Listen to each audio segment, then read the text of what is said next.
Philly cheesesteak pan. Using our deep dish griddle from Saladmaster.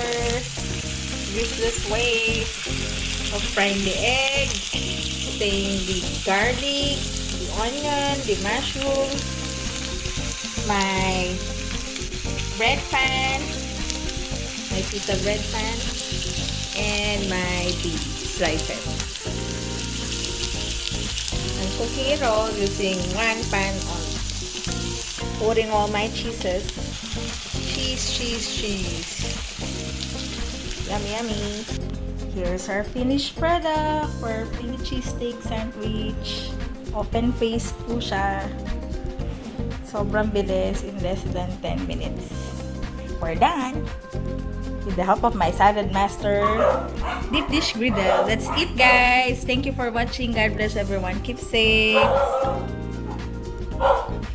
This is your health chef and Balingit from Saladmaster Lover. Bye. God bless.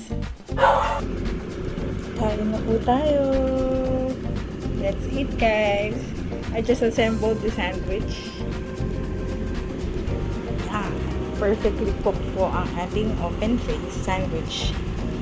Underneath is the flat bread. And then, yung beef slices with mushroom, garlic, and onion. And then, I topped it with sour cream. Season it with salt and pepper pala. Plus, side dish of lettuce. And of course, our perfect sunny side up egg.